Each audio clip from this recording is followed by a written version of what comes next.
जय हिंद दोस्तों। कैसे हैं आप सभी? आई होप सभी ठीक होंगे। तो आज के इस वीडियो में हम एक महत्वपूर्ण टॉपिक अरब का आक्रमण पढ़ने वाले हैं। इससे थ्योरेटिकली क्वेश्चन और ऑब्जेक्टिव क्वेश्चन दोनों बनते हैं। ठीक है। तो जो हिस्ट्री की लेक्चर सीरीज हमने शुरू की थी, जिसमें अभी पिछला वीडियो हमने इस्लाम का उदय डाला, उसी लेक्चर सीरीज को आगे बढ़ाते हुए आज ये अरब का आक्रमण का टॉपिक हम पढ़ने वाले हैं। ठीक है। इसमें हम कौन कौन से बिंदुओं को कवर करेंगे? तो सबसे पहले हम समझेंगे अरब आक्रमण के क्या कारण हैं। उसके बाद में जानकारी की स्रोत क्या है। उसके बाद मोहम्मद बिन कासिम ये व्यक्ति कौन है? ठीक है, इसी ने भारत पर अरब पर सिंध पर आक्रमण किया था। ठीक है। राजा दाहिर ये उस समय सिंध के शासक थे, इन पे हम चर्चा करेंगे। उन समय क्या प्रमुख घटनाक्रम हुए, कौन कौन से युद्ध हुए, इनको समझेंगे। उसके बाद अरब आक्रमण का क्या प्रभाव पड़ा। ठीक है। और अरबों की सफलता के कारण क्या रहे, इस पर भी हम चर्चा करेंगे। ठीक है दोस्तों। तो आप लोग एक थोड़ा सा देख सकते हैं यहाँ पे मैप में, ये हमारे, ठीक है, ये भारत देश है। भारत के ठीक बाद ये जो पाकिस्तान का ये दक्षिणी हिस्सा उस समय सिंध के नाम से जाना जाता था। इसके बाद ईरान, ईरान के बाद ये अरब प्रदेश प्रारंभ हो जाता है। ठीक है। तो सबसे पहले हम अरब आक्रमण के कारण क्या थे, इस पे चर्चा करते हैं। तो उनके आक्रमण का मुख्य उद्देश्य क्या था? लूटपाट करना और धन प्राप्त करना। ठीक है। उनका मेन उद्देश्य क्या था? लूटपाट करके खूब सारी धन संपदा प्राप्त करना। यह उनका मुख्य उद्देश्य माना जाता था। ठीक है। साथ ही इस्लाम धर्म का प्रचार प्रसार भी उनका उद्देश्य था, क्योंकि आप लोगों को पता है कि इस्लाम धर्म का उदय हो चुका था। ठीक है, इस्लाम धर्म का उदय हो चुका था। पिछले वीडियो में हमने इस पर विस्तार से चर्चा की है। ठीक है। सिंध के समुद्री डाकुओं द्वारा स्थानीय बंदरगाह देवल पर अरबी जहाज को लूट लिया गया।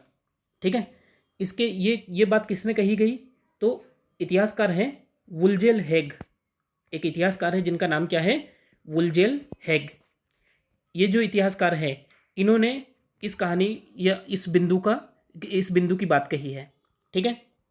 तो इतिहासकार वुलजेल हेग क्या कहते हैं कि उस समय खलीफा वालिद और उसके इराकी गवर्नर अल हज्जाज, ठीक है, उस समय खलीफा कौन थे? तो खलीफा थे वालिद। ठीक है, वालिद। और इराकी या ईरानी गवर्नर उस समय कौन थे? तो अल हज्जाज।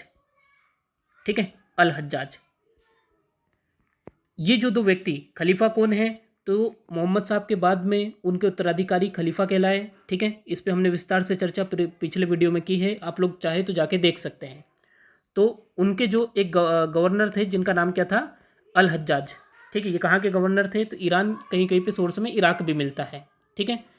तो होता क्या है कि सिलोन यानी श्रीलंका, श्रीलंका के जो शासक थे उनसे उन्होंने हीरे जवाहरात या उपहार की डिमांड की। ठीक है। श्रीलंका का शासक अयोग्य शासक था, कमजोर शासक था। तो इसने क्या किया? उनकी डिमांड पूरी करने के लिए एक जहाज भर के भेजा। वो जहाज कहाँ से? सिंध के क्षेत्र से गुजरते हुए पहुंचा। तो सिंध का ये जो एरिया था उस समय बहुत ज़्यादा लुटेरों के से वो था, मतलब भरा हुआ था। लुटेरे यहाँ पर सबसे ज़्यादा आतंक मचाए हुए थे। ठीक है। ऐसी स्थिति में क्या हुआ था कि जो देवल के बंदरगाह है, इस बंदरगाह पे उसको लुटेरों द्वारा लूट लिया गया। अब ये देवल बंदरगाह किसके अंतर्गत आता? सिंध। सिंध के शासक उस समय कौन थे? तो सिंध के शासक थे उस समय दाहिर। ठीक है। अब यहाँ पे होता क्या है कि अल हज्जाज ने, जो ईरान का या इराक का गवर्नर था, उसने सिंध के शासक दाहिर को कहा कि भैया आप क्षतिपूर्ति कीजिए। और सिंध के शासक दाहिर ने क्षतिपूर्ति करने से इनकार कर दिया। उसका कहना था कि मैं, समुद्र पे मेरा आधिपत्य नहीं है, मैं सिर्फ स्थल मार्ग का राजा हूँ। ठीक है। तो अल हज्जाज ने उसके खिलाफ युद्ध की घोषणा कर दी। तो ये भी एक कारण है इतिहासकार बुलजेल हेग के अनुसार। ठीक है। तो ये भी एक कारण माना जाता है। फिर जानकारी के स्रोत, इसकी जानकारी के क्या स्रोत है? तो एक तो महत्वपूर्ण स्रोत है चचनामा। इसकी भाषा क्या थी? अरबी भाषा थी। चचनामा कौन सी भाषा में लिखा गया है? अरबी भाषा में। चच कौन थे? तो दरअसल जो राजा दाहिर है, ठीक है, राजा दाहिर, दाहिर के पिता का नाम था चच। ठीक है। उनके ऊपर चचनामा लिखी गई है। ठीक है। और उसी से हमें जानकारी मिलती है अरब आक्रमण की जानकारी का बहुत अच्छा सोर्स माना जाता है चचनामा। ठीक है। ईरानी इतिहासकार बलाजूरी का विवरण किताब फुतुल अल बल्दान, इससे भी हमें अरब आक्रमण की जानकारी मिलती है। मीर मासूम द्वारा लिखित ग्रंथ तारीख सिंध और तारीख मासूम सिंध, इन दोनों ग्रंथों से भी हमें अरब आक्रमण की जानकारी मिलती है। ठीक है, तो अरब आक्रमण के कारण हमने देख लिए, जानकारी के स्रोत हमने देख लिए। अब इसके बाद हम थोड़ा सा देखते हैं मोहम्मद बिन कासिम को। ठीक, तो मोहम्मद बिन कासिम कौन था? तो यह भारत पर आक्रमण करने वाला प्रथम अरब मुस्लिम था। याद रखना है, भारत पर आक्रमण करने वाला प्रथम अरब मुस्लिम कौन था? तो मोहम्मद बिन कासिम था। कासिम का जन्म सऊदी अरब में स्थित ताइफ शहर में हुआ था। ठीक है, वह अल सकीफ कबीले का सदस्य था। ध्यान रखना, इसका कबीला पूछा जा सकता है। तो कौन से कबीले का? अल सकीफ कबीले का एक सदस्य था ये। मोहम्मद बिन कासिम ईरान के गवर्नर अल हज्जाज का सेनापति और दामाद दोनों था। ठीक है, ये ईरान का जो गवर्नर था अल हज्जाज, उसका दामाद भी था और सेनापति भी था। ठीक है, मोहम्मद बिन कासिम इस्लाम के आरंभिक काल में उमैयद खिलाफत का एक अरब सिपह सलार था। अब ये उमैयद खिलाफत क्या थी? आप जिन लोगों को नहीं पता तो वो पिछला वीडियो जाके देख ले, मैंने खिलाफत के ऊपर पूरी जानकारी दी है। ठीक है, 712 ईस्वी में अल हज्जाज ने कासिम को 17 साल की उम्र में ही भारत पर आक्रमण करने के लिए भेजा। ठीक है, सोच लेना, 17 साल की उम्र में, इतनी कम उम्र में ये जो व्यक्ति है ये भारत को जीत के वापस चला गया था। ठीक है, मोहम्मद बिन कासिम को मकरान के राज्यपाल मोहम्मद हारून की ओर से पत्थर फेंकने के लिए प्राचीन युग के यंत्र भी मिले थे, जिनसे मध्यकाल में तोप खानों का काम लिया जाता था। ठीक है, तो यहाँ पर मकरान के जो राज्यपाल थे, इन्होंने एक विशेष प्रकार के पत्थर फेंकने के प्राचीन युग के यंत्र भी दिए थे मोहम्मद बिन कासिम को, ताकि वो सिंध विजय कर सके। इनसे क्या होता था कि एक तरीके से तोप खाने का काम करते थे ये। ठीक है, जिनको मकरान नहीं पता है तो मैं उनको थोड़ा बता दूं। ये देखिए, ये मकरान है। ठीक है, ये मकरान वाला क्षेत्र, ये सिंध क्षेत्र, ये सिंध की राजधानी ब्राह्मणाबाद। ठीक है, और ये देवल बंदरगाह, अभी हमने देवल बंदरगाह के बारे में जानकारी ली है। ठीक है, ये हो जाएगा देवल बंदरगाह। ठीक है, तो ये हमने जानकारी ली किसकी? मोहम्मद बिन कासिम की। कभी 3 मार्कर में आए तो इससे छांट के आप अपने हिसाब से जानकारी लिख दीजिएगा। ठीक है, अब बात करते हैं हम राजा दाहिर की। ठीक है, राजा दाहिर कश्मीरी ब्राह्मण चच के वंशज थे।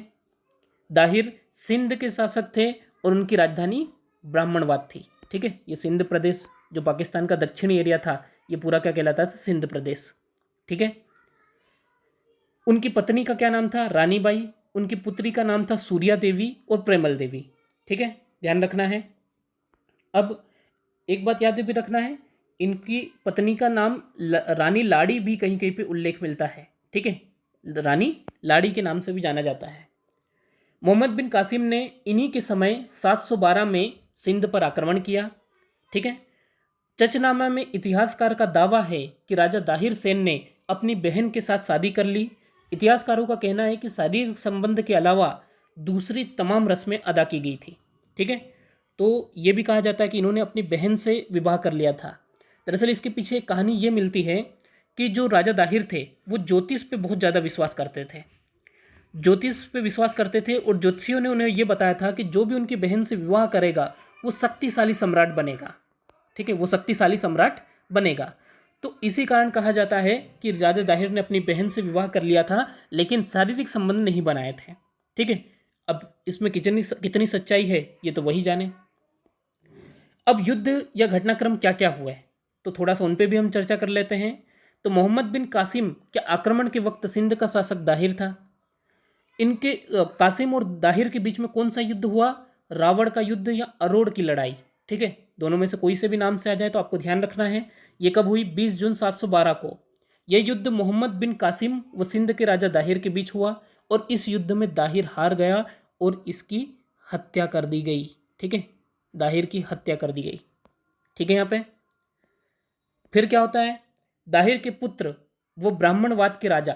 ठीक है, ब्राह्मणवाद, ये ब्राह्मणवाद ये क्या था? उस समय इनकी राजधानी थी, सिंध की राजधानी। तो ब्राह्मणवाद के राजा जय सिंह को हराकर कासिम ने इस पर कब्जा कर लिया। 713 में मुल्तान को जीतकर कासिम ने बहुत सारा धन प्राप्त किया तथा इसका नाम स्वर्णनगर रख दिया। ठीक है, स्वर्णनगर इसका नाम रख दिया। अब क्या होता है?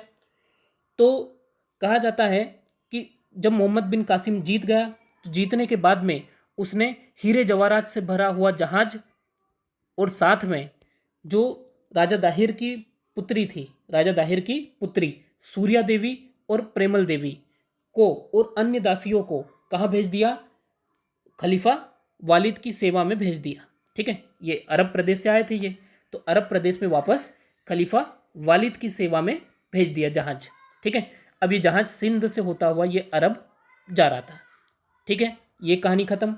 राजा दाहिर की जो पत्नी थी, राजा दाहिर की पत्नी जिसे रानी बाई या रानी लाड़ी के नाम से जाना जाता है, तो मोहम्मद बिन कासिम ने इनसे विवाह कर लिया था।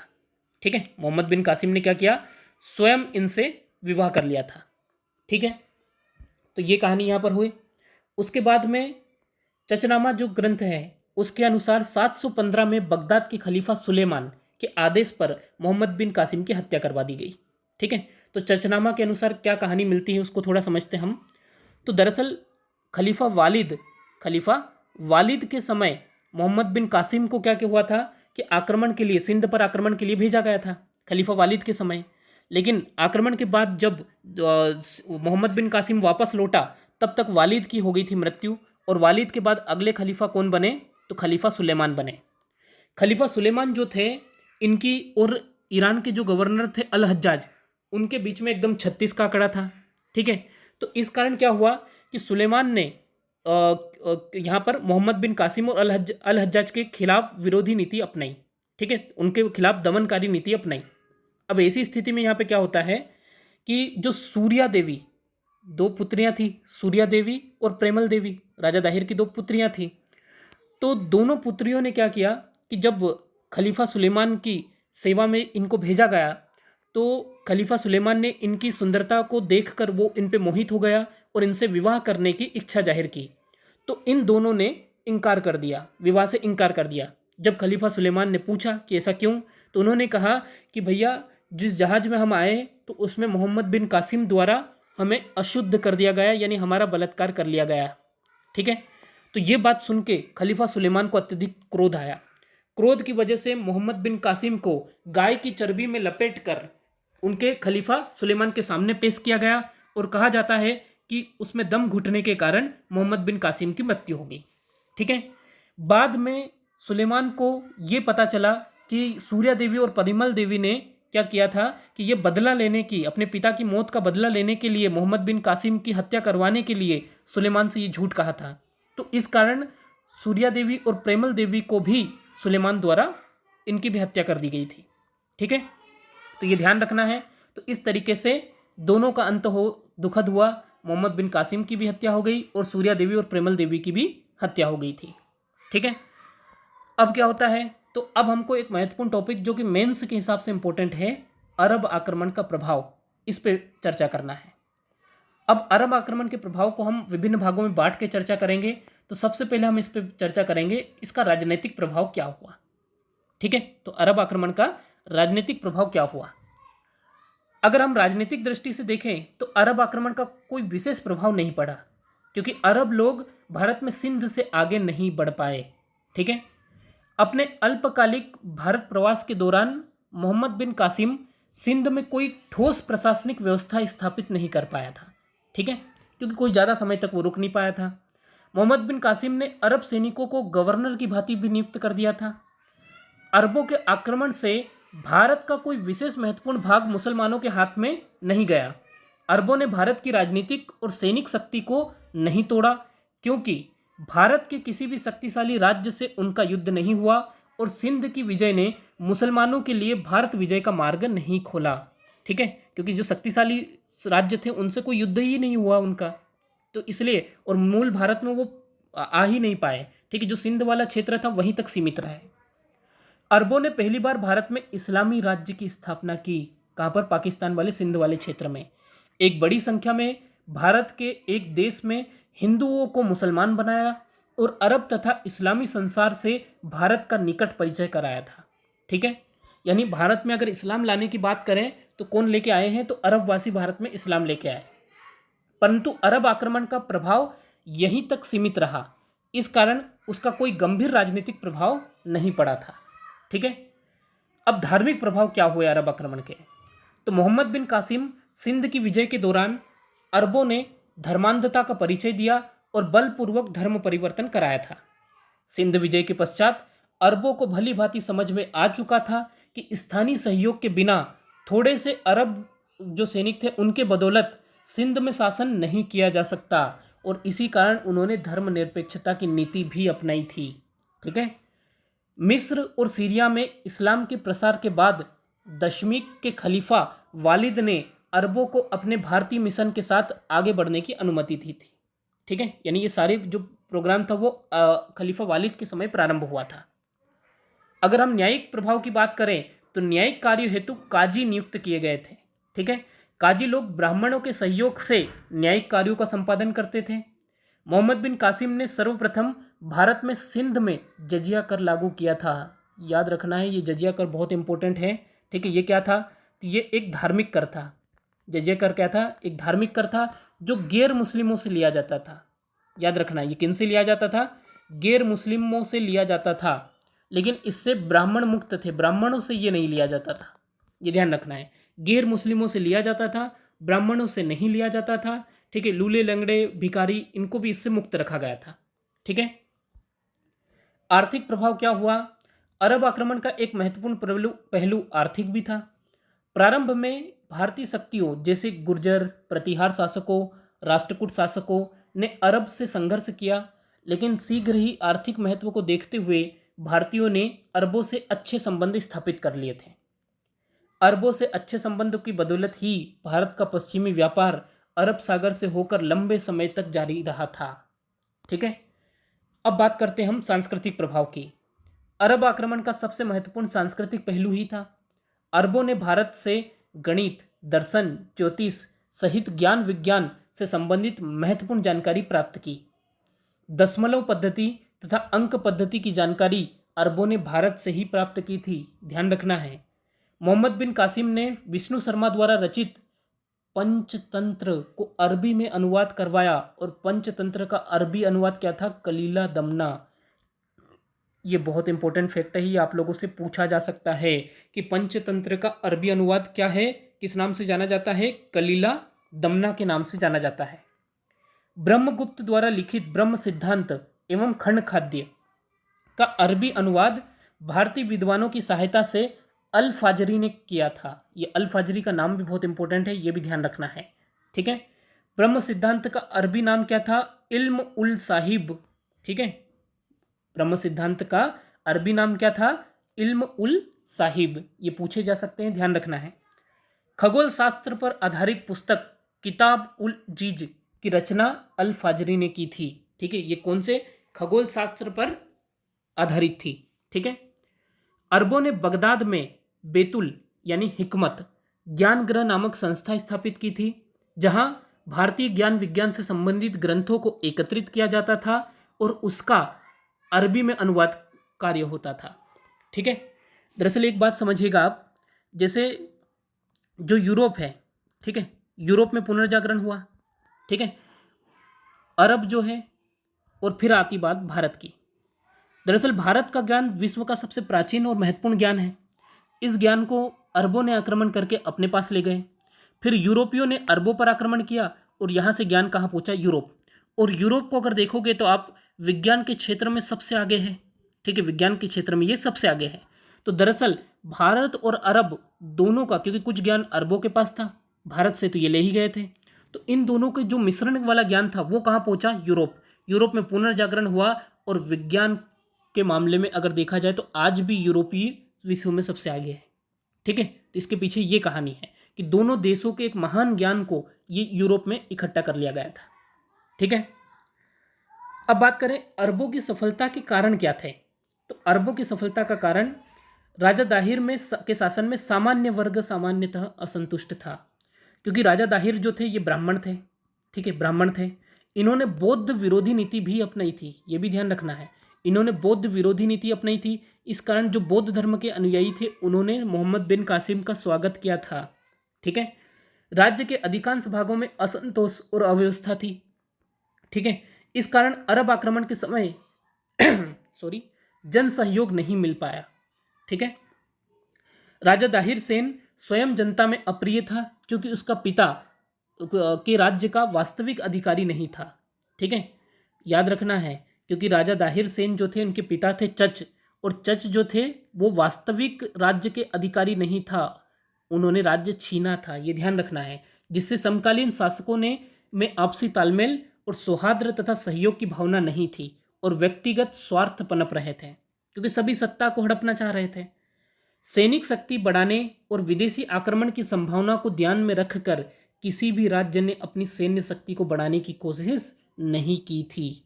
ठीक है, सैनिक गतिविधियों का उत्तरदायित्व मात्र राजपूतों के कंधों तक सिमट गया, जो कि पारस्परिक द्वेष और ईर्ष्या के कारण आपस में लड़ने में लगे हुए थे। राजपूतों को आप देखोगे तो वो आपस में ही लगातार लड़ रहे थे। ठीक है, मोहम्मद बिन कासिम की योग्यता, साहस, नेतृत्व शक्ति के साथ अरबों में मजहबी प्रचार के जोश, धन प्राप्ति की प्रबल इच्छा, खलीफा से मिलने वाले सैनिक सहयोग ने भी उनकी सफलता में योगदान दिया। क्योंकि आप खुद सोचो, 17 वर्ष की उम्र में पूरे जोश के साथ में उसने सेना का नेतृत्व किया और आंदोलन छेड़ दिया। ठीक है, तो ऐसे में क्या हुआ कि उनके जो जोश था बहुत ज़्यादा था। ठीक है, धन प्राप्ति की इच्छा बहुत ज़्यादा प्रबल थी, और इन्हीं चीज़ों ने क्या किया, उनको विजय का मार्ग प्रशस्त किया। ठीक है दोस्तों, तो यहाँ पे इस प्रकार क्या होता है कि अरब जो थे वो विजय हुए। तो अरबों की विजय कोई स्थायी विजय नहीं रही, वो सिर्फ सिंध तक रहे, मेन भारत में उनकी एंट्री नहीं हुई थी। ठीक है, अब यहाँ पे क्या होता है कि अरब धीरे धीरे अरबों का प्रभाव भारत में कम हो जाएगा, और आगे हमको क्या देखने को मिलेगा, तुर्की आक्रमण देखने को मिलेगा। तो आगे हम नेक्स्ट वीडियो में चर्चा करेंगे तुर्की आक्रमण की। ठीक है, तो यहाँ पर अरब आक्रमण हमने पढ़ लिया है। इससे रिलेटेड कुछ डाउट हो, कुछ क्वेश्चन हो तो आप कमेंट सेक्शन में पूछ सकते हैं। ठीक है, तो मिलते हैं नेक्स्ट वीडियो में। धन्यवाद।